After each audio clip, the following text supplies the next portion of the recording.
मराठी इंडस्ट्रीत असे अनेक कलाकार आहेत जे एकमेकांचे नातेवाईक आहेत. कोणी सख्ख्या बहिणी असेल तर कोणी जाऊबाई आहेत. मराठी मालिका विश्वातील लोकप्रिय अभिनेत्री कविता लाड यांनी ठरलं तर मग प्राजक्ता दिघे या दोघी सुद्धा एकमेकांच्या नातेवाईक आहेत. ठरलं तर मग मालिकेत प्राजक्ता दिघे कल्पना सुभेदार ही भूमिका साकारत आहे, त्यामुळे त्या नेहमी चर्चेत असतात. प्राजक्ता दिघे सोशल मीडियावरही खूप सक्रिय असतात आणि त्यांच्या दैनंदिन जीवनातील घडामोडी यामार्फत त्यांच्या चाहत्यांसह शेअर करत असतात. राजश्री मराठीला दिलेल्या मुलाखतीत त्यांनी त्यांची प्रेम कहाणी सांगताना कविता लाड त्यांच्या नातेवाईक असल्याचं सांगितलं होतं. त्यावेळी त्यांनी 4 दिवस सासूची या मालिकेदरम्यानचा किस्सासुद्धा सांगितला. मुलाखतीत प्राजक्ता यांनीच कविता लाड यांचं लग्न जुळवलेलं याबद्दल सांगितलं. महत्त्वाचं म्हणजे दोघी एकमेकांच्या जाऊबाई आहेत. मुलाखतीत कविता यांच्याबद्दल बोलताना प्राजक्ता म्हणालेला, कविता लाडचा नवरा माझ्या पतीचा सख्खा चुलत भाऊ आहे.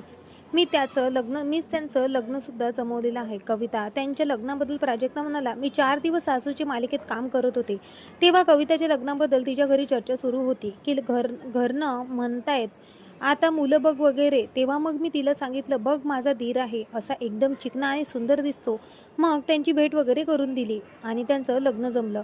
कविता लाड त्यांच्या पतीनं आशिष यांनी प्राजक्ता व त्यांचे पती यांच्या लग्न जमवण्यासाठी मदत केली होती, म्हणून ही परतफेड करण्यासाठी प्राजक्ता आणि आशिष यांचं लग्न त्यांनी जमवलं. त्यावेळी कविता लाड व प्राजक्ता दिघे एकाच मालिकेत काम करत होत्या. म्हणूनच 4 दिवस सासूची ही मालिका करत असतानाच कविता यांचं लग्न ठरलं आणि त्यानंतर त्याच मालिकेदरम्यान त्यांना मुलं सुद्धा झाली. ही मालिका अनेक वर्षे सुरू होती. कविता लाड यांचे पती आशिष मेडेकर व प्राजक्ता दिघे यांचे पती राजन दिघे एकमेकांचे सख्खे चुलत आतेभाऊ असल्यानं दोघींची ओळख अजून घट्ट झाली आणि कविता त्यांच्या लग्नानंतर या दोघी एकमेकींच्या जाऊबाई झाल्या. तर तुम्हाला सुद्धा प्राजक्ता आवडते का? आम्हाला कमेंट करून नक्कीच सांगा. भेटूया परत. धन्यवाद.